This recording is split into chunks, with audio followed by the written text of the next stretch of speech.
Muy buenas noches, distinguido público de nuestras redes sociales, doctores, profesionales, estudiantes de las diferentes carreras universitarias y técnicas de nuestro país, diferentes sectores gubernamentales que también nos están viendo constantemente. Les agradecemos por la acogida que hemos tenido en estos días de presentación del primer simposio internacional de innovación transversal e interdisciplinaria. El día de hoy tenemos como ponente al doctor Bernardo Alaiza Solís, quien va a tener un tema muy importante el día de hoy en el sector educativo.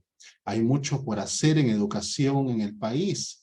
Se escucha seguido en diferentes universidades, instituciones, pero ¿cómo aplicar esa innovación en el sector educativo? ¿Cuál es la esencia del trabajo desarrollado por profesionales de envergadura como son en el caso del doctor Bernardo Alaiza? ¿Cómo será ello? Aplicar la innovación. Mucho se habla de ChatGPT, se habla del Perplexity, se habla de muchos programas de inteligencia artificial y que ayudan a la educación. Pero sinceramente, ¿estamos preparados para lo que es la innovación y sobre todo el futuro de la educación relacionada con la innovación? Bueno, el día de hoy vamos a salir de todas esas dudas y al final tendremos una sesión de conversatorio con el doctor Bernardo Arlaiza, muy bien, y los miembros del Instituto AIO. Pilar, coméntanos sobre la trayectoria del doctor Bernardo Alaiza, por favor. Claro que sí, doctor. Bueno, continuando con nuestro simposio, es un honor presentar a un visionario líder en la vanguardia de la educación y la tecnología, el doctor Bernardo Alaiza Solís, un verdadero arquitecto de la innovación educativa y en su rol como Head of Bina Education dirige iniciativas disruptivas que redibujan el paisaje empresarial a través del ecosistema de Apple Education en Latinoamérica. Pero la influencia del doctor Alaiza Solís no se limita a las corporaciones, ya que también enciende el fervor del conocimiento en las aulas, pues es docente de posgrado en innovación en la Universidad Católica del Perú, la UPC, y en la Universidad Pontificia Bolivariana de Colombia, lo que demuestra que su experiencia técnica y pedagógica se entrelazan magistralmente. Sus credenciales son igualmente impactantes, puesto que se encuentra doctorando en gestión de la innovación en ingeniería por la PUC. También ostenta una maestría en filosofía por la Universidad Queensland en Australia y títulos de magíster en gestión y política de la innovación y la tecnología, así como licenciado en ciencias y artes de la comunicación con especialidad en comunicación para el desarrollo por la PUC. Sin duda, es un gurú de la innovación, puesto que ha dejado su marca en el panorama académico y profesional con publicaciones y ponencias a nivel nacional e internacional. Además, su excelencia ha sido galardonada con premios internacionales y becas que han nutrido su sed insaciable por el conocimiento. Es por ello que el día de hoy, el doctor Alaiza Solís nos conducirá a través de la complejidad de la difusión y la adopción de innovaciones en el sector educativo. Bien, preparémonos para una exploración tecnológica que abrirá nuevas puertas en la educación del siglo XXI. Ahora sí, sin más preámbulos, démosle un aplauso virtual resonante mientras damos la más calurosa bienvenida al doctor Bernardo Alaiza Solís, ya que la educación está a punto de ser transformada por la innovación y la visión de este destacado líder. Doctora Alaiza, la palabra es suya.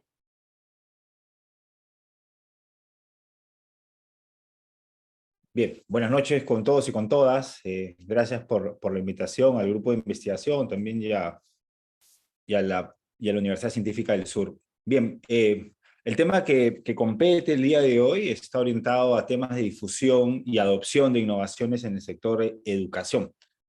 Y este es básicamente los temas que vamos a tocar hoy, un poco el contexto actual, qué cosa es la innovación, qué se entiende por difusión de innovaciones y un poco el futuro, que es más el presente de la innovación en el sector de educación, básicamente. Bueno, el que les habla es docente, pero además también lidero una iniciativa de educación y tecnología, justamente basada en el ecosistema de Apple Educación, y algunos ejemplos van a ir orientados en esa línea. Bien, el contexto actual, de hecho, nos revela que la tecnología está generando un cambio pues, exponencial, monumental, en la forma actual en la que vivimos, y esto no es una novedad, ¿no? Y estos cambios básicamente generan transformaciones en cómo funciona el mundo, ¿no? Ya no concebimos no concebimos, perdón, el uso de la tecnología en distintos sectores, en distintas industrias, y esto no es ajeno también a la educación. Las empresas cada vez más requieren tecnologías, de acuerdo a diversos tipos de estadísticas. El uso de tecnología está aumentando, la verdad que exponencialmente en distintos sectores, y también en la educación. Y de ahí vamos a ver un poco qué es lo que está pasando en la educación, pero si nosotros vemos esto en retrospectiva y vemos cómo ha sido la evolución finalmente en cuanto al uso de tecnología, nos tenemos que remitir algunos cientos de años hacia atrás sobre estos cambios tecnológicos que han ocurrido, ¿no? Desde la era industrial, donde se crearon los primeros mecanismos asociados a la tecnología, con la distribución del trabajo y con nuevas formas organizacionales, podríamos comenzar a concebir que esta era tuvo una alta incidencia en temas de innovación. Ya por los 2000, iniciando desde incluso décadas antes, desde fines de los 70, los 80, se comenzó a vislumbrar la era orientada a la información, donde la tecnología tomaba un protagonismo en cuanto al uso de plataformas digitales. De hecho, el emergimiento de Internet, el poder compartir información, generó un cambio revolucionario que nos permite ahora, por ejemplo, estar comunicándonos, ¿no? Autores como el propio Manuel Castells nos habla de una dinámica dentro del escenario virtual casi igual que dentro del escenario real, lo cual nos lleva justamente a la reflexión. Pero, ¿qué está sucediendo actualmente sobre estos cambios que particularmente nos generan una convergencia con la tecnología? Y algunas corrientes de pensamiento nos hablan de que estos cambios están orientados a lo que podría denominarse la era de las personas. Justamente comentaron en el inicio el emergimiento de tecnologías 4.0 como el ChatGPT, con uso de inteligencia artificial, tecnologías que tienen que ver con movilidad, realidad aumentada, inteligencia, machine learning, etcétera, tienen que ser generadas por personas. Y básicamente todo este contexto en el cual vivimos, donde justamente toda la información volcada en nube, poder generar inteligencia de negocios con el uso de Big Data, o el propio uso de escenarios como las redes sociales, la seguridad, por ejemplo, dentro del campo digital, tiene un factor tecnológico, pero además tiene un factor humano. Un poco distinto a lo que algunos pensadores ponen sobre la mesa sobre que esta convergencia tecnológica puede generar una singularidad. Esta corriente de pensamiento lo que nos pone sobre la mesa es la necesidad de potenciar las capacidades humanas para el uso de la tecnología, básicamente, y donde estas capacidades y habilidades no solamente le competen a tecnólogos o personas ligadas a las ingenierías, sino a distintos tipos de ramas. Por eso la transdisciplinaridad es tan importante en ese sentido. Entonces, y para poder entender justamente estos cambios, voy a remitirme a qué cosa es innovación. Y de hecho, ya por los años 30, el profesor Alois Schumpeter nos hablaba de la innovación sobre los cambios tecnológicos que pueden impulsar cambios dentro de la sociedad. El profesor Schumpeter introduce un concepto que se llama innovación radical, por ejemplo, que son innovaciones que disrumpen un determinado orden. El uso del ChatGPT, por ejemplo, o de la inteligencia artificial, Brad y otros tipos de plataformas están generando un cambio disruptivo en la educación. Pero por otro lado, este cambio va a poder generar también nuevas formas de organización en cuanto a la gestión, por ejemplo, de la educación, y en cuanto también a la adquisición de conocimientos. Schumpeter, cuando introduce el concepto de innovación radical, además pone en la mesa conceptos como la innovación incremental, en las cuales incrementalmente distintos tipos de actores van adquiriendo conocimientos con estas nuevas tecnologías, nuevas invenciones que ingresan al mercado o ingresan a un territorio. Otro punto clave a tener en cuenta sobre los conceptos relacionados a Schumpeter tienen que ver con el uso de nuevos conocimientos. Cuando un producto nuevo se introduce en un mercado, finalmente requieres usuarios, requieres personas que adquieran nuevos conocimientos, que adquieran nuevas competencias para poder utilizarlos, por un lado, pero también para poder desarrollarlos, por otro lado. Entonces, la educación en ese sentido termina siendo clave en los procesos justamente de innovación. ¿Y porque qué cosa es innovación? Innovación es la introducción de un producto nuevo o significativamente mejorado dentro de un territorio. Puede ser un producto, puede ser un proceso, puede ser un método organizativo y además una nueva forma de comercialización. De hecho, el emergimiento y el uso de plataformas de inteligencia artificial son nuevos productos que tienen nuevas formas de comercialización distintas a quizás las transaccionales que conocemos. Son procesos diferentes en el uso y los métodos organizativos en cuanto a los creadores o los mecanismos de distribución definitivamente son distintos a las formas convencionales como nosotros entendíamos el tema transaccional en cuanto a la compra y venta de una tecnología particularmente. De hecho, el concepto de innovación tiene varios componentes que son importantes poder entenderlos. Y tiene que ver, por ejemplo, con la capacidad de poder generarse dentro de un territorio. Wisorek, el profesor Ruth Smith, hay una persona que está entrando en la plataforma. Y distintos autores justamente señalan la importancia de poder entender la innovación dentro de un territorio. Es decir, lo que sucede o lo que está sucediendo en otros territorios, en otros espacios, de acuerdo a la cultura, de acuerdo a la interacción, potencialmente no va a generarse de la misma manera en un territorio, por ejemplo, como el peruano. El endogenismo de la innovación es importante, es entender cómo se adapta un nuevo producto o proceso en el mercado. Siguiendo con el ejemplo de la inteligencia artificial, cómo esta innovación introducida dentro de un escenario va a poder adaptarse a una dinámica como la nuestra.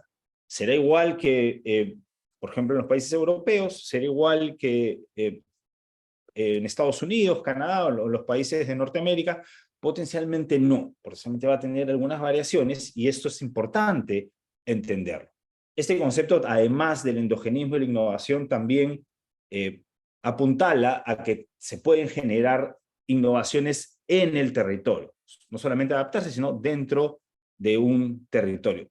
Y esto básicamente nos llama a poder adaptar distintos tipos de procesos de acuerdo a las características, a la cultura, a la idiosincrasia de las personas. Y esto no se genera básicamente o únicamente desde un laboratorio o desde un centro de investigación, sino más bien con la conjunción de diversos actores que participan dentro del proceso. Wisorek y el profesor Kulfman señalan que la innovación es interactiva. ¿Qué cosa quiere decir que es interactiva? En la cual intervienen distintos actores para poder generar retroalimentaciones en las cuales justamente puedan favorecer la introducción y la adopción dentro de un determinado espacio. Continuando con el ejemplo de la inteligencia artificial, el lanzamiento, por ejemplo, de una plataforma como el ChatGPT está generando una interacción que va básicamente generando conocimiento a la propia tecnología. Hay una interacción entre las personas con las máquinas y esta interacción genera nuevo conocimiento. Este mismo ejemplo lo podemos plasmar en cualquier tipo de producto, por ejemplo, que se introduce en el mercado como un producto mínimo viable, el cual con la propia interacción, es decir, con el user-consumer, se va perfeccionando hasta tener un producto terminado. De hecho, algunos tecnólogos en cuanto a la introducción del ChatGPT dentro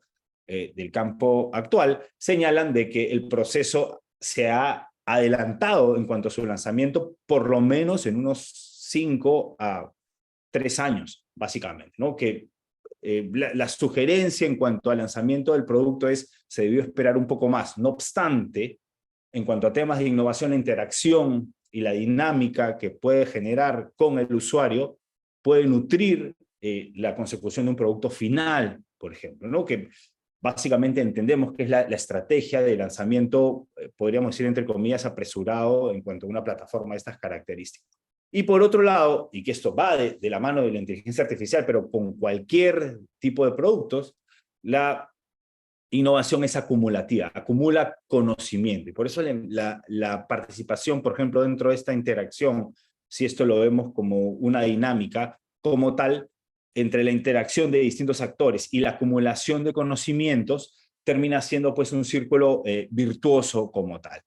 Y por otro lado, estos escenarios no están ajenos de la incertidumbre, que es algo muy importante a tener en cuenta, incluso si analizamos temas como la economía de la innovación, donde pone la incertidumbre como un punto a poder ser mitigado con las dinámicas interactorales, tiene esto una diferencia con la economía neoclásica, donde el riesgo, donde quizá los balances dentro del mercado son mucho más importantes que las nuevas ideas o los nuevos procesos introducidos en un escenario.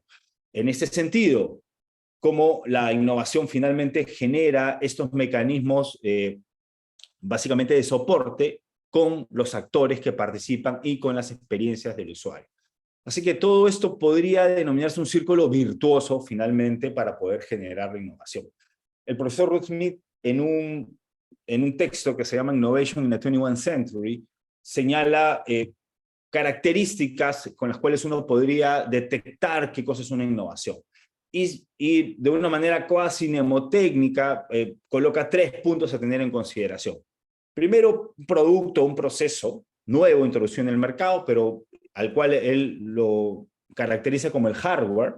Si lo vemos desde el lado más computacional, podría ser una máquina, una tecnología, pero un producto también, si pensamos en otro tipo de tecnología o otro tipo de producto como tal, vale la redundancia, y software que lo denomina a los nuevos conocimientos o las nuevas formas de pensar, que básicamente lo orienta al usuario. Es decir, para que exista un producto, por un lado, tiene que haber un usuario por otro. Es decir, para que el hardware y el software hagan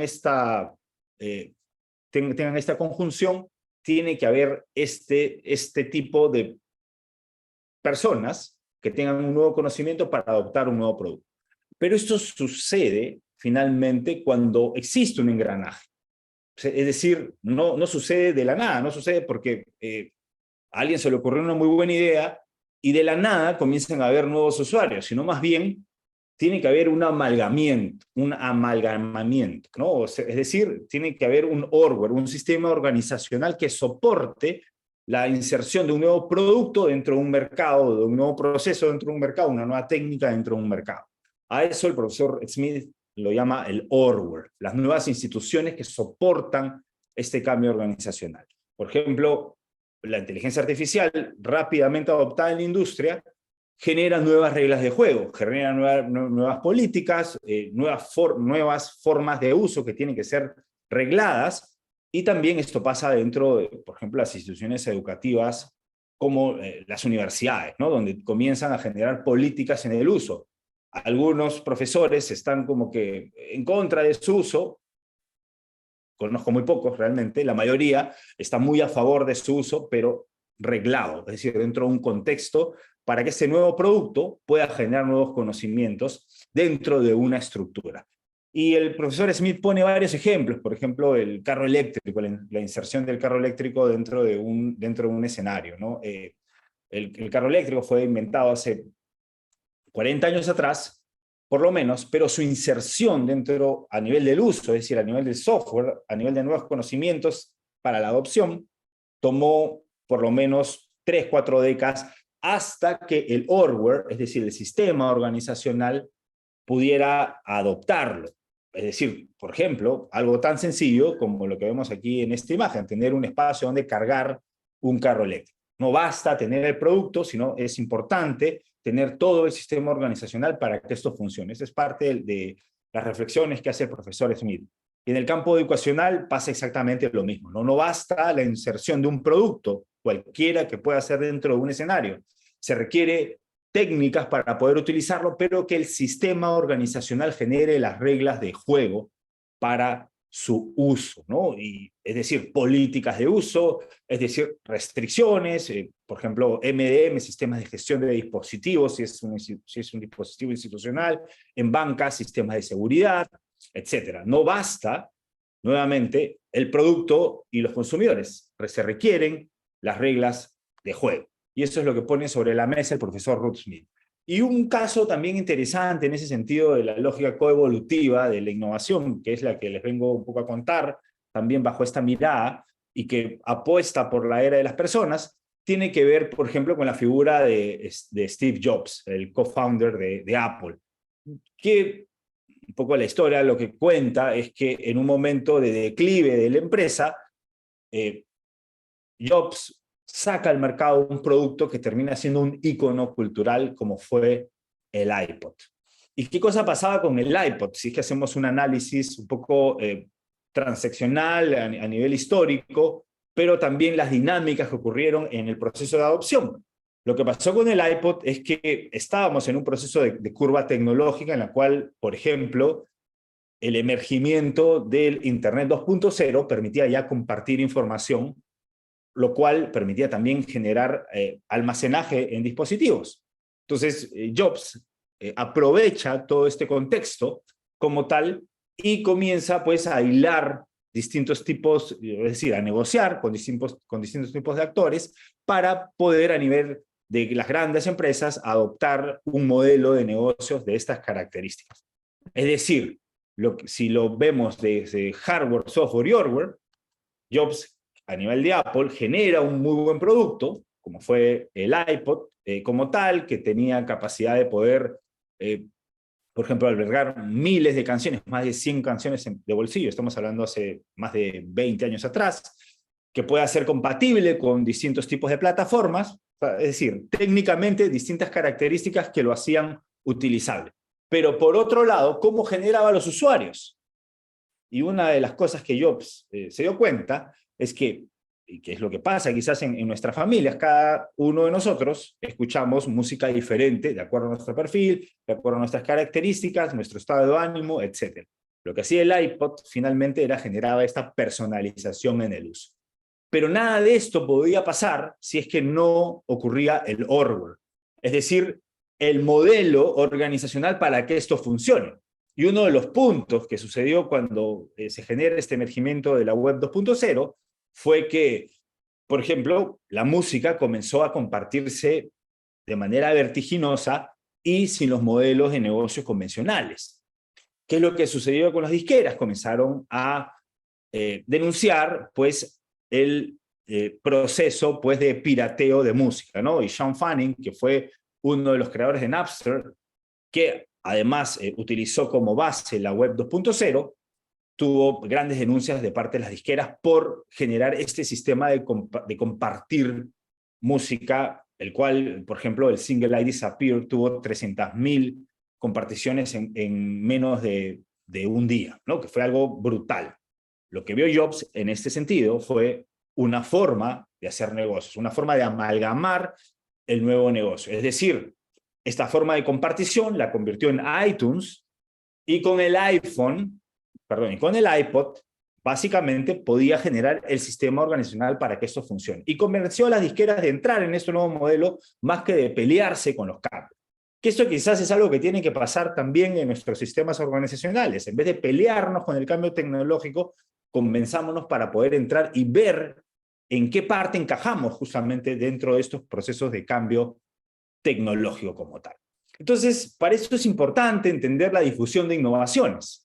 Y la difusión de innovaciones tiene un concepto teórico. De hecho, el bestseller en cuanto a Diffusion of Innovation de Everett Rogers, sociólogo, profesor de Ohio University, donde ha realizado más de 200 casos en cuanto a investigaciones en temas de por qué funcionan o no funcionan las innovaciones, por qué se adoptan, por qué se rechaza el proceso justamente de adopción, genera este libro, este bestseller, en el cual nos detalla una teoría, la teoría de difusión de innovaciones como tal. Y de hecho, la teoría de difusión de innovaciones nos habla justamente de dos procesos que son conexos, pero que tienen particularidades. El proceso de difusión y el proceso de adopción. Acá hay un tema que hay que tener en cuenta. Una innovación no puede existir sin un proceso de difusión. Es decir, la innovación en su definición es la inserción de algo dentro de un mercado, de un contexto o dentro del uso. ¿Cómo esto puede pasar sin difusión? Podríamos decirlo desde el marketing.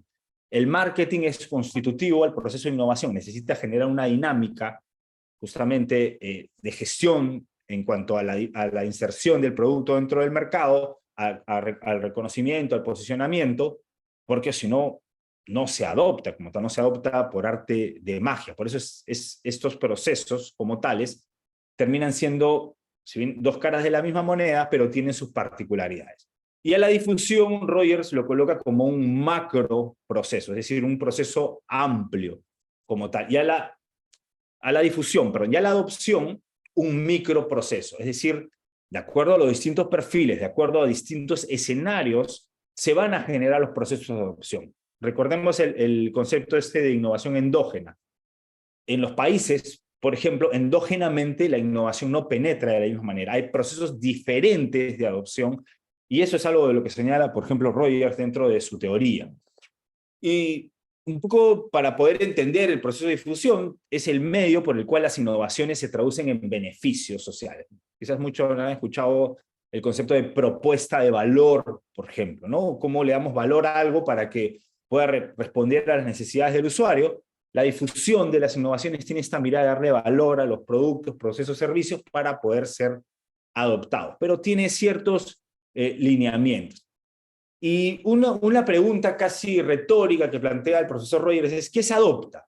¿La tecnología, la filosofía, una práctica, una gestión, un modo de pensar, un cambio en la actitud? Un poco lo que señala el profesor Rogers es, bajo esta mirada también del profesor Ruth Smith, es: se adopta un ecosistema. Tú adoptas el hardware, es decir, el producto, de acuerdo a tu necesidad, pero adoptas una técnica para utilizarlo y adoptas todo las reglas de juego, la gestión para poder utilizarlo, porque si no, no es posible poder utilizarlo como tal. Y si el contexto es adverso para la adopción, particularmente no se va a poder adoptar algo. Y de hecho, Rogers señala estos factores a los cuales los denomina el grado de adopción, ¿no? Uno de los factores que son claves para poder entender la adopción tiene que ver con cómo está configurado el sistema sociotécnico, ¿no? Es decir, cuál es el escenario en el cual se adopta, pero también qué tipos de decisiones son las que se generan dentro del proceso. Algunas de estas las vamos a detallar. ¿Qué perfil es el adoptante? Si es un early adopter, si es un innovador o una mayoría temprana, de acuerdo al estadio del proceso de innovación, pero también qué atributos tiene la innovación. Muchas veces en el marketing o en la comunicación se centra solamente en los atributos, lo cual termina siendo un error y puede incluso configurarse lo que se denomina miopía de la innovación, que ves una parte nomás del proceso, o miopía del marketing también, y no ves todo el escenario. Por otro lado, es importante los primeros adoptantes, porque son los agentes de cambio, y además los canales de comunicación. Este es otro tema también que tiene que ver con la difusión. Muchas veces solamente se tiene en cuenta las plataformas o el marketing digital como tal para un proceso de adopción, pero la verdad es que para adoptar nuevamente, el hardware, software y hardware tienen que configurarse. Y poco la teoría de difusión de innovaciones nos señala esta complejidad en cuanto a los procesos de adopción. Ahora les voy a dar algunos ejemplos, ¿no? Justamente. Por ejemplo, en un sistema de tecnología 4.0 es importante saber que estamos en una tendencia de tecnologías 4.0 y que potencialmente esa tendencia va a generar un sistema de normas y comportamientos mucho más ad hoc para poder adoptarlo, ¿no? No hubiéramos adoptado el ChatGPT si es que en principio no fuese potencialmente gratuito dentro, con algunas limitaciones, pero al fin y al cabo gratuito como tal, si es que no estuviera insertado en una plataforma, es decir, si no pudieras utilizar cualquier buscador para poder encontrarlo, si es que no fuese compatible con un móvil o con una computadora, es decir, el sistema social y técnico está configurado para poder adoptar. Además de todos los avances que puede tener la inteligencia artificial como tal, pero el camino ya está allanado para su adopción. Ahora, esto va a generar otros cambios definitivamente, pero todo el contexto se ha configurado para poder adoptarse, ¿no? Entonces, ese es un punto interesante.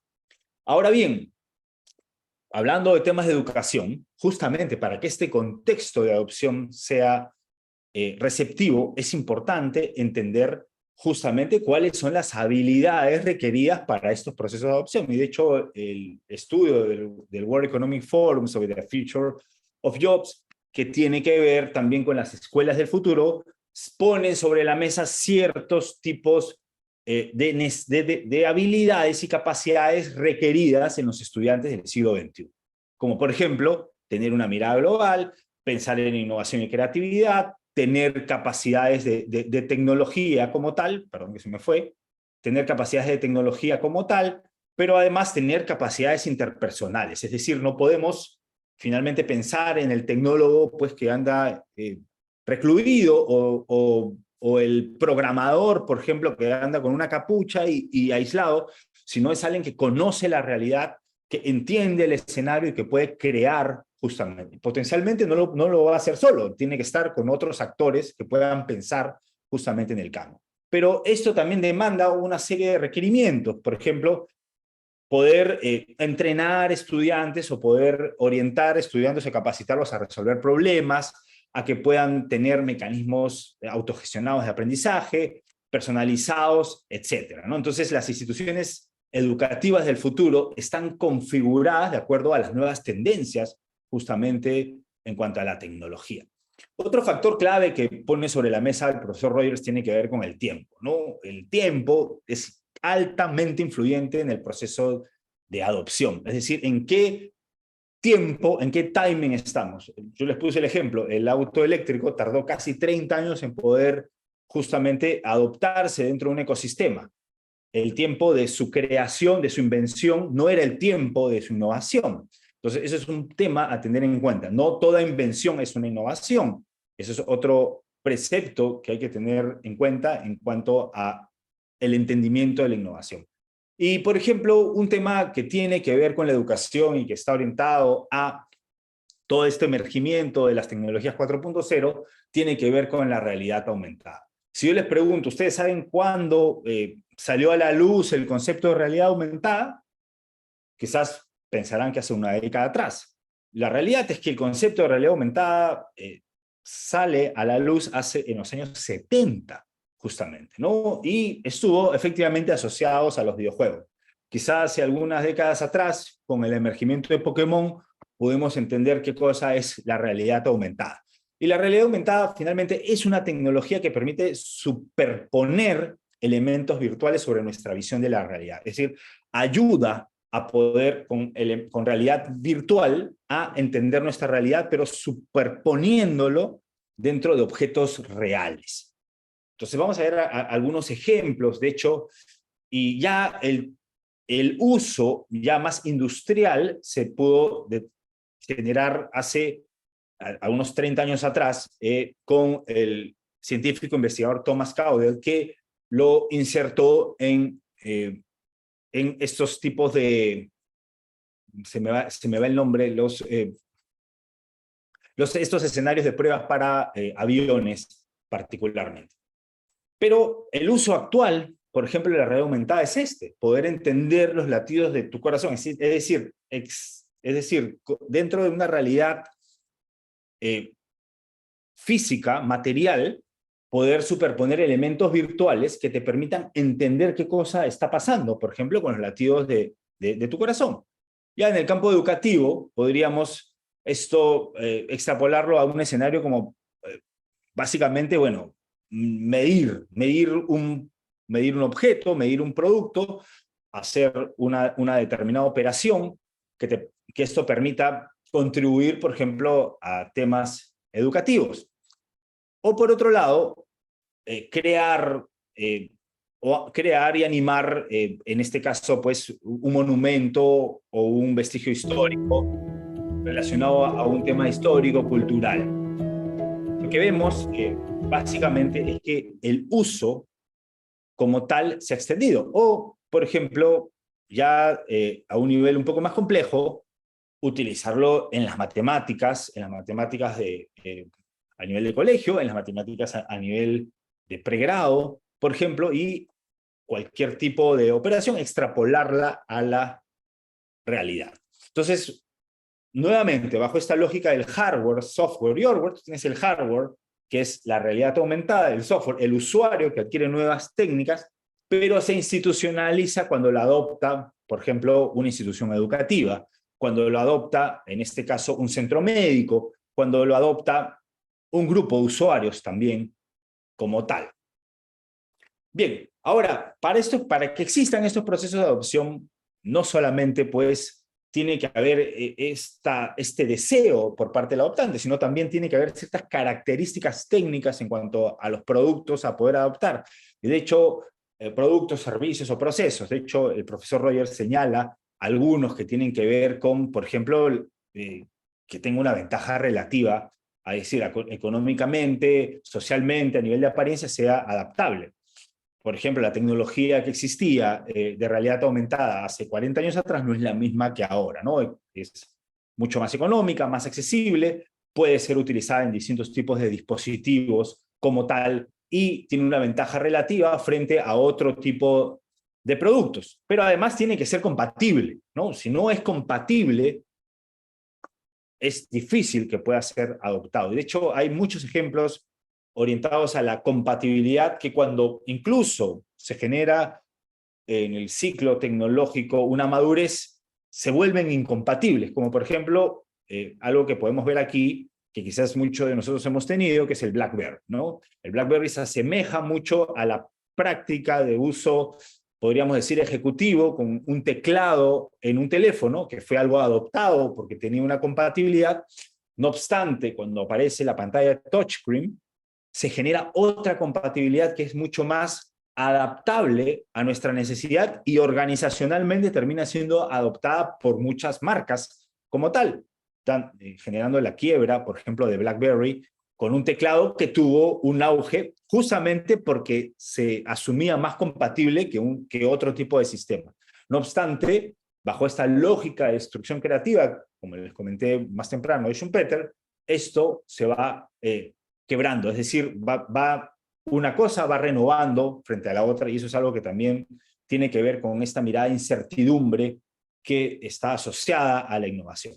La complejidad de la tecnología tiene que ser allanada. No podríamos usar inteligencia artificial si es que esta complejidad no estaría allanada al término más básico de poder utilizarla como un chat. Si existiese otra complejidad, potencialmente no la podríamos adaptar y adoptar como usuarios. Entonces, las pruebas que se hicieron para el uso de touchscreen tienen que ver mucho con la motricidad de las personas y con la capacidad que tiene el ser humano para tocar cosas, para agarrar y utilizar las manos para crear. Esa misma compatibilidad se extrapola al uso de los teléfonos móviles y es mucho más versátil que un teclado como tal. Si no, no lo hubiéramos adoptado particularmente a la medida que hemos adoptado los teléfonos inteligentes con el uso de touchscreen. Y un punto que señala el profesor Rogers, que es tan o igual importante, tiene que ver con la triabilidad, es decir, la capacidad de probarlo. Si nosotros no probásemos, o por otro lado, no observamos que existen personas que ya están utilizándolo, es difícil que lo podamos adoptar. Ahora, pensemos un poco en el ejemplo de realidad aumentada, ¿no? De hecho, a nivel pedagógico, el uso de la realidad aumentada tiene también toda una mirada en cuanto a cómo puede facilitar temas de educación. Y acá hay temas muy interesantes, como por ejemplo el estímulo en cuanto al movimiento, ¿no? Hablábamos particularmente del uso de tecnología, por ejemplo, insertada a la educación y las nuevas demandas del siglo XXI en cuanto a poder generar un aprendizaje mucho más dinámico. los espacios de aprendizaje ya se extrapolan fuera incluso de las aulas de clase como tal. Pero por otro lado también te permite la realidad aumentada como tal ver cosas que no puedes ver a simple vista, o analizar procesos, o analizar, en este caso, texturas, o analizar objetos a una profundidad que no lo puedes ver quizás, o que lo puedes ver pero utilizando más artefactos. Es decir, si yo quiero ver alguna textura, por ejemplo, podría utilizar un microscopio o algún tipo de tecnología potencialmente menos accesible a mi cotidianidad. Un poco el emergimiento de nuevas tecnologías te permite reducir este tipo de brechas como tal. O algo tan importante como señala justamente esta mirada de las escuelas del siglo XXI, a comenzar a aprender desde el contexto.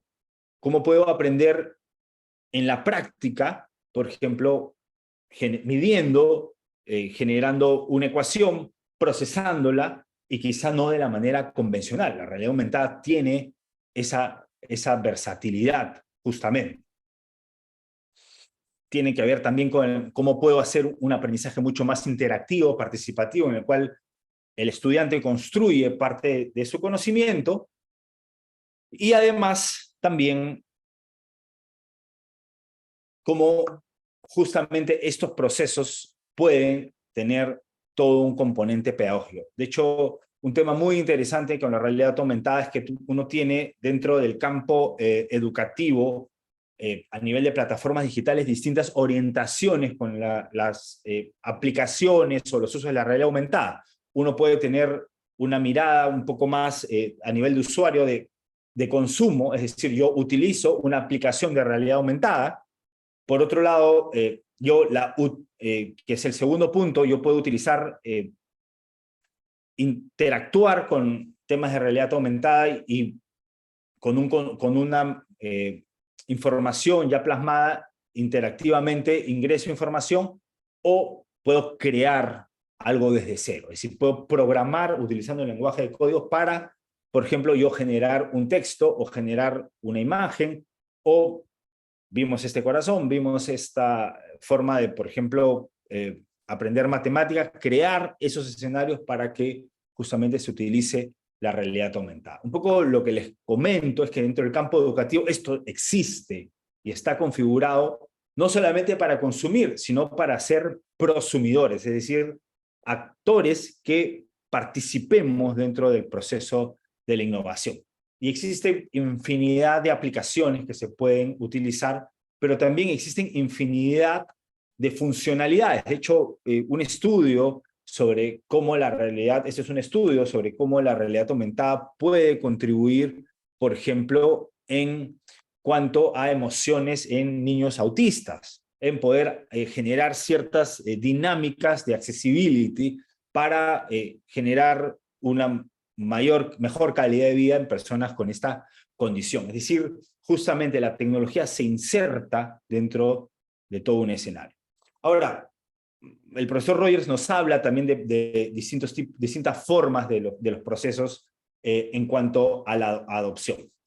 Pero, y que tiene que ver con una tecnología, la puedes adoptar de manera individual, es decir, el típico caso de alguien que compra un teléfono y le gusta una marca, le gusta un color, hay el individuo que toma decisión, pero por otro lado también las formas de adopción pueden ser colectivas. Y aquí, por ejemplo, nos preguntamos por qué utilizamos una plataforma como Zoom para un evento como este, o por qué Zoom se ha asociado a temas de educación y muchos usuarios hemos adoptado Zoom. Finalmente, esto es un proceso de toma de decisión colectiva. Instituciones toman decisión, es decir, hay un hardware, la institución ve la necesidad y genera el sistema organizacional para su adopción en cuanto esto encaje dentro del proceso de toma de decisión. Y hay algunas también decisiones mucho más autoritarias que tienen que ver con cosas que finalmente pueden atraer sanción, como lo que hemos vivido últimamente con el uso de la mascarilla, que era algo súper necesario, pero en la forma justamente regulatoria, es decir, el hardware se vuelve mucho más mucho más restrictivo y además, en cuanto a su visión, en caso de no cumplirlo, tienes una sanción. Lo mismo pasó con el cinturón de seguridad, una innovación que tiene que ver con mecanismos mucho más autoritarios. Ahora bien, y esto justamente cómo se enlaza con el tema de educación. Lo que ha venido sucediendo en el campo educativo a nivel de la adquisición de tecnologías, por ejemplo, es que potencialmente han habido procesos muy autoritarios en cuanto a la toma de decisión de qué producto adoptar una institución. Y eso no necesariamente es el mejor mecanismo para el proceso de adopción. De hecho, un caso bastante estudiado, como es este proyecto de One Laptop per Child, comandado por el Banco Interamericano del Desarrollo, como un préstamo bilateral, nos arroja algunas estadísticas que no son tan motivantes en cuanto a la mejora de la educación, ¿no? Y este escenario, finalmente, lo que generó fue un proceso de adopción fallido, por más que teníamos un esquema organizacional como un Orwell, el cual decidía tomar, en este caso, una decisión por un tipo de tecnología para insertarla en un escenario de necesidad como colegios públicos, pero que a la larga terminó teniendo muchos problemas tanto en el hardware como en el software. Entonces, justamente en esta mirada de innovación coevolutiva, estos tres aspectos son muy importantes. ¿Y qué es lo que sucedió con este caso? Por ejemplo, la inserción de esta tecnología mejoró muy poco las capacidades de los alumnos en cuanto a nuevas habilidades, por una serie de problemáticas, tanto con el hardware, porque finalmente, como todo el proceso de adopción fue largo, también incluso el proceso ni siquiera de adopción, de distribución dentro de distintos escenarios, la tecnología se iba quedando también relegada como tal. Por otro lado, había problemas con temas de acceso a Internet, no se generaron capacitaciones a los profesores, finalmente el desconocimiento en cuanto a cómo utilizar sistemas pedagógicos con tecnología terminó siendo un problema. Podríamos decir que hubo distintos tipos de problemas, incluso se dejó de lado al promotor de la innovación como es el profesor, porque una tecnología de estas características era poco funcional para los profesores, como tal, por el tamaño, por la forma, entre otros factores. Ok, ¿cómo vamos de tiempo? Estamos bien, doctor. Ok, bien. Entonces, un tema interesante a poder entender, y justamente que Rogers plantea en su teoría, tiene que ver con qué perfil de actores utilizamos y cómo justamente el poder generar una estrategia de difusión de innovaciones puede efectivamente coadyuvar a un proceso de adopción. De hecho, parte de la teoría de Rogers y que Moore en este libro de Cruzar el Abismo señala, de Crossing the Chasm, tiene que ver con cómo trabajamos con early adopters, es decir, personas que estamos dentro del escenario de innovación y que quizá tenemos esta proyección que las cosas pasen, mejoren, tienen en su proceso de adopción una mayor versatilidad a poder, uno, probar los cambios y dos, ser también parte de los difusores de esta nueva innovación, es decir, los protagonistas de este cambio, ¿no? De hecho, eso tiene toda una mirada teórica en cuanto al marketing y a la difusión de innovaciones, pero un poco lo que señala Rogers en este caso es importante para la innovación, sobre todo para insertar dentro de un mercado, el poder trabajar con referentes. Pero no, y lo pongo trabajar en el sentido de poder generar las competencias para su adopción que destaque dentro del proceso y que dure en el tiempo. Es decir, estos actores, como lo señala Rogers, se vuelven los primeros adoptantes, y estos primeros adoptantes pueden contribuir a que una primera mayoría, es decir, un grupo considerable de personas dentro de un escenario, adopten una innovación. ¿Cómo está pasando, por ejemplo, con el emergimiento de tecnologías dentro del escenario educativo, ¿no? Existen algunos colegios que son referentes, adoptan la tecnología y hay otros seguidores que están viendo cómo les funciona para poder adoptar. Es un poco lo que nos habla, son de perfiles. De hecho, hay toda una aplicación de esto, pero el tiempo es corto. Entonces, Rogers y el profesor Moore, sobre todo, nos habla de un abismo entre los primeros adoptantes y la primera mayoría de adoptantes. Es decir, muchas veces empresas de base tecnológica empiezan con una tecnología, comienza a tener resultados sobre algunos grupos de personas, pero no generamos un acompañamiento sobre este grupo y ese grupo no nos ayuda a poder difundir y llegar a una gran mayoría. De hecho, Moore señala 7 aspectos por los cuales las empresas fracasan en el proceso de scaling up, es decir, de crecimiento de la empresa dentro del mercado, porque finalmente la idea de la innovación es que algo penetre en el mercado y se extienda. Muchas veces penetra, pero no se extiende. Entonces, un poco la idea es cómo podemos generar que procesos se extiendan, pensando en cualquier tipo de innovación. Mi campo es el educativo, puedo poner algunos ejemplos como tal, pero esto se aplica a cualquier tipo de innovación.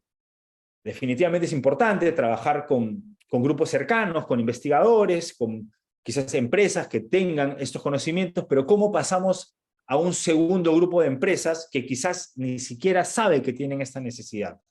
¿Cómo los hacemos notar de esta necesidad? Un poco esta es la lógica que nos propone Rogers en cuanto a cruzar el abismo.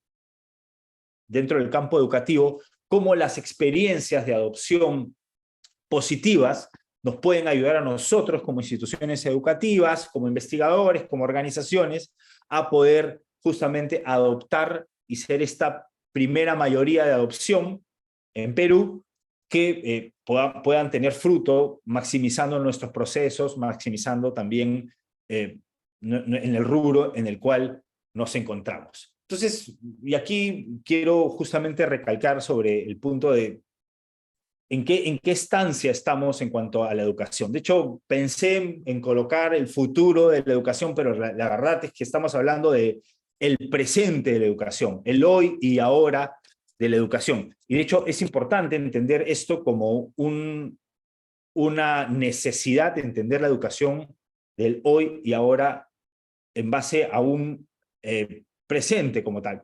Y de hecho, quería pasarles un caso de una universidad en Anáhuac, que me tocó visitarla en México, y que tiene un caso que tiene que ver con adopción de tecnologías en una facultad.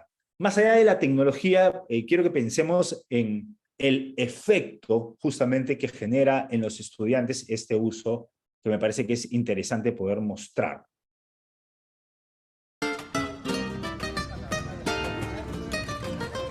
¿Escucha? México es un país muy interesante y nuestras necesidades son muchas, específicamente en la habitabilidad. Nuestro programa de arquitectura específicamente debe de ayudar y está visualizado para que ayude a los problemas sociales que tenemos hoy en día.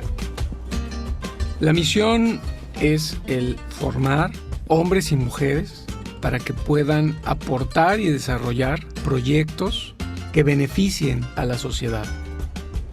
El origen es iPad y Apple Pencil. Siempre hemos visto importante invertir en la tecnología que permita un acceso equitativo a la educación. iPad es la mejor opción. Hemos podido empoderar a los alumnos para que los que no tengan las habilidades para dibujar en papel puedan ilustrar, crear e idear. Lo que más debe de fluir en la Escuela de Arquitectura es la creatividad. El uso del iPad ha sido la herramienta perfecta, ya que podemos reunir todo en un solo lugar. Una fluidez en el dibujo de croquis conceptuales, modelos tridimensionales en tiempo real, dibujo técnico, realidad aumentada. Todo ello favorece enormemente a esta nueva era de arquitectos digitales. En un solo ecosistema tienes esta gran colección digital de posibilidades de expresión. Los levantamientos topográficos se hacen a través de un dron y después complementamos con el uso de la realidad aumentada, por ejemplo. la portabilidad que te ofrece un iPad es insuperable. Podemos tener prácticamente una oficina móvil en donde puedes concentrar todo tu trabajo. Estamos aquí para ayudar a las personas a ser más y poder dar más a la sociedad, para lograr un futuro mejor. Ahí está nuestro corazón.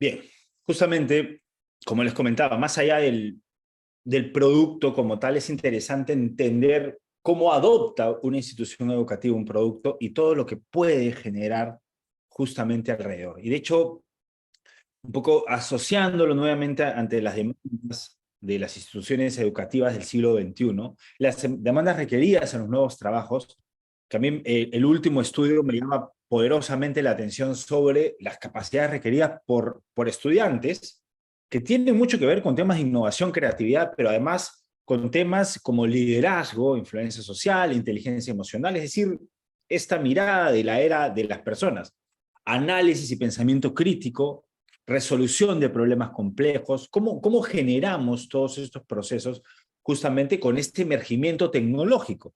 Necesitamos integrarlo básicamente, es decir, amalgamar el hardware, generar conocimientos en base al software y potenciar todo este sistema organizacional. De hecho, uno de los temas que a mí me llamó la atención, para el cual estaba orientada esta facultad, tiene que ver con arquitecto de soluciones, por ejemplo, ¿no? Que era una cosa posiblemente no pensada hace algunas décadas atrás, y que tiene que ver con una mirada entre un project manager, una persona que tiene esta capacidad de resolución de problemas y habilidades en arquitectura, es decir, competencias transversales, ¿no? Scrum Master, director de escucha en cuanto a todo el tema de contenidos que se generan en plataformas, ingeniero de aprendizaje automatizado, ingeniero en soluciones de inteligencia artificial. Bueno, esto es algo que ya es algo evidente, ¿no? Entonces, un poco, de hecho, hay muchas habilidades que demandan capacidades a nivel de tecnología, pero otras que demandan capacidades en la gestión de la tecnología. Y aquí, básicamente, el futuro, es decir, el presente de la educación, es cómo insertamos la tecnología para poder nosotros tener estas competencias y tener estas capacidades, básicamente, ¿no? Y para poder generar justamente una educación de vanguardia. De hecho, parte de la metodología, es decir, la estrategia que se puede generar a nivel pedagógico es cómo generamos espacios de conexión, colaboración, creatividad y personalización. Y de hecho, conexión, sobre todo, en cómo podemos conectarnos con el entorno, resolver problemas reales, ¿no? Entonces, potencialmente una tecnología estática ya no responde a las necesidades actuales, porque el escenario de recojo de información, el escenario de research, el escenario de procesar información, termina siendo más móvil. Tal es así que toda la información está ya no estática en un lugar, sino en la nube como tal. Pero además se requiere habilidades de colaboración, cómo transversalmente generamos estos mecanismos con tecnología que nos permita colaborar, intercambiar información en momentos reales, generar un diagnóstico, por ejemplo, si estamos en una facultad de medicina, o hacer visualizar de una manera mucho más empática un resultado, si estamos ya en un hospital o en una clínica. Es decir, cómo la colaboración y el trabajo en equipo terminas requiriendo también tecnología, particularmente. Tener una conversación como la que tenemos requiere efectivamente tecnología como tal. Pero por otro lado, cómo esto gatilla la creatividad. Y de hecho, el tema de la creatividad tiene mucho más que ver con una nueva idea, tiene más allá que ver con una idea bonita, sino cómo particularmente podamos generar metodologías de creación para estimular la creatividad. Y de hecho, varios estudios señalan que insertar temas de creatividad en el aprendizaje fomenta el desarrollo de habilidades, genera nuevos conocimientos y algo que es muy importante en esta era, y sobre todo en esta era post-pandemia, genera actitudes frente al aprendizaje. Es decir, incluso un estudio realizado por Gallup, que es el símil de apoyo para Latinoamérica, esto es para la zona sur, para una zona norte, Norteamérica, Canadá, etcétera, en cuanto a cómo los estudiantes utilizan tecnología y esta genera mecanismos de creatividad e innovación, señala que esto favorece en gran medida, por ejemplo, en participación en resolución de problemas, demostrar pensamiento crítico, retener lo aprendido. Esta bolita de color blanca nos señala los avances que se pueden generar con tecnología convencional, y esta bolita de color verde nos señala los avances a nivel diferenciales que se pueden generar con el uso de tecnología que tenga estas características de fomentar estas dinámicas e interacciones mucho más de vanguardia, ¿no? Hay muchos puntos aquí señalados en el estudio que, de hecho, los invito a poder también visitar. Es la creatividad en el aprendizaje, pueden googlearlo. Está en una página de Apple Educación para los que quieran profundizar un poco más. Y un punto no menos importante tiene que ver con la personalización. Cómo yo como estudiante, yo como profesor personalizo el contenido y lo plasmo de una manera mucho más idónea también en cuanto a su reproducción, pero por otro lado en cuanto a yo como docente generar otros mecanismos de enseñanza. Y el que los estudiantes se conviertan, por ejemplo, en creadores de contenido, incluso dentro de las universidades como tal, y que este contenido creado por los propios estudiantes pueda continuar generando los procesos de capacitación o de conocimiento en otros, también es clave, ¿no? Los voy a mostrar, de hecho, algunos ejemplos interesantes en ese sentido, que tienen que ver con ingenierías, con arte, con negocios, con comunicaciones, con marketing, en las cuales se generan estos cambios. Y uno de estos cambios tiene que ver con la programación, por ejemplo. ¿Cómo podemos, no necesariamente estando en una carrera que tiene que ver con ingenierías, poder adquirir capacidades y habilidades en programación? Pensar justamente en esta lógica de poder manejar a nivel de lenguaje de códigos tecnologías o creación de tecnologías o creación de empresas de base tecnológicas como tal, ¿no? Y un ejemplo muy interesante tiene que ver con laboratorios, por ejemplo, de creación para coding, ¿no? Este es un ejemplo que hay en algunas universidades en México, fomentado por Apple, que se denomina los iOS Development Lab. El ecosistema de iOS es utilizado por el top 500 empresas del mundo.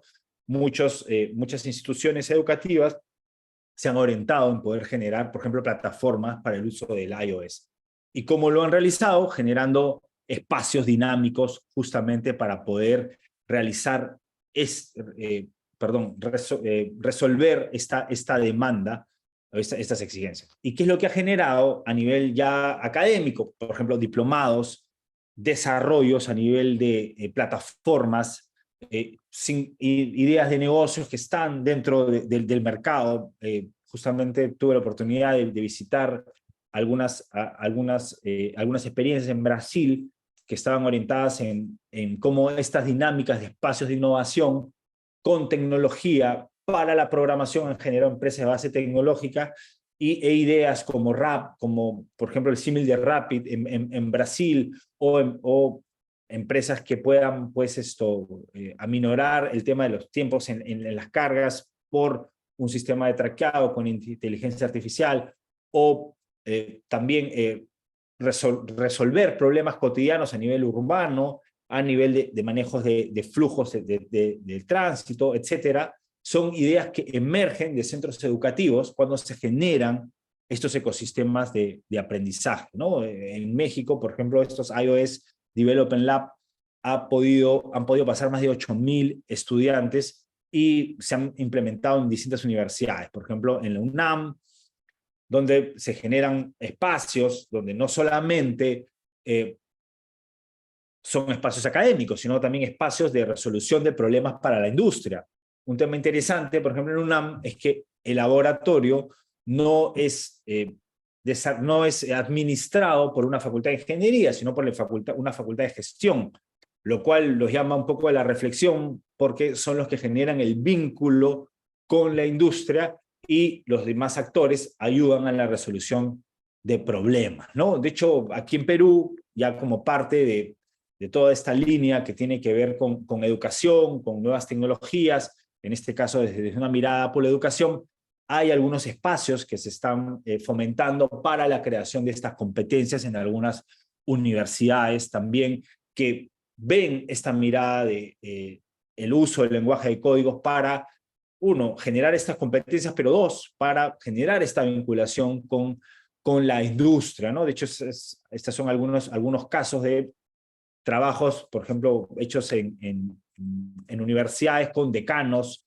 de distintas facultades que idean cambios para poder luego utilizar el lenguaje de código a la resolución de problemas. Entonces, hablamos de equipos multidisciplinarios, transdisciplinarios, hablamos de tecnología que pueda resolver problemas, hablamos de hardware, es decir, tecnología que pueda, consistente, que tenga, pues, la aplicabilidad de poder generar un sistema disruptivo diferente, hablamos de nuevas capacidades que se generan y hablamos de instituciones que adoptan justamente estos cambios para poder generar nuevos procesos, ¿no? Algunos ejemplos que tienen que ver, por ejemplo, con el caso de medicina, el uso de la tecnología potencia los mecanismos de enseñanza, pero por otro lado, la generación de estas dinámicas contribuye a que no solamente la universidad consuma, por ejemplo, literatura de terceros, sino cree su propia literatura digital, como es el caso de Vringen University en Países Bajos, y en un dispositivo genera libros digitales de acuerdo al conocimiento que va generando en la propia universidad. Estas cosas finalmente suceden cuando se amalgama tecnología, nuevas formas de pensar y todo un sistema organizacional que promueve todo esto, ¿no? Es decir, más allá del uso de la tecnología, en este caso con realidad virtual, por ejemplo, también generas un sistema de producción de libros interactivos que finalmente cierras un círculo como tal. En Copenhagen School, en Dallas, Texas, se han generado recursos educativos que contribuyen a, por ejemplo, la capacitación en escuela pública, que son proyectos que son parte de las universidades, que tienen esta mirada de poder resolver problemas, de poder entender lo que pasa en el territorio y generar innovaciones con el uso de tecnologías y conocimientos de los propios estudiantes, ¿no? En la Facultad de Educación, en el National University of Ireland, se generan sistemas de investigación avanzada con los propios, en este caso, pescadores, actores que están relacionados al sistema portuario para poder mejorar los sistemas justamente asociados a la pesca local. O en Chicago Public School, un proyecto de aplicaciones que mejora distintos tipos de problemáticas de los ciudadanos que están orientados también a responder a demandas con el uso de tecnologías, con competencias, y eso contribuye justamente a los procesos de adopción. Entonces, un poco para terminar ya esta lógica, les quiero dejar con dos preguntas, ¿no?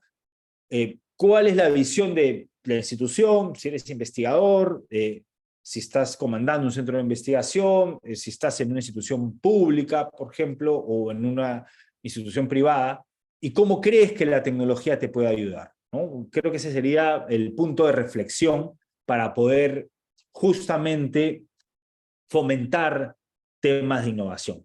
Y un poco ante esta pregunta abierta, les quiero dejar un poco con esta mirada, ¿no? En la cual es importante, si lo vemos entre hardware, software y hardware, por un lado, tener tecnología de vanguardia, última generación, programas que nos puedan ayudar a generar estos conocimientos, y un soporte institucional para que esto funcione. Es la mejor forma de poder insertar tecnología en los procesos de educación, es decir, innovar a nivel educativo. Ahora, no solamente hablamos de insertar tecnología, sino de todos esos procesos de difusión de innovaciones, en el cual se generan nuevas competencias, generan nuevas habilidades, respondes ante las necesidades actuales. Un poco, para que más o menos tengan una idea, cuando hablamos de tecnología para la educación, no se habla solamente de la caja, ¿no?, como tal, sino hay todo un ecosistema detrás que es muy importante tener en cuenta.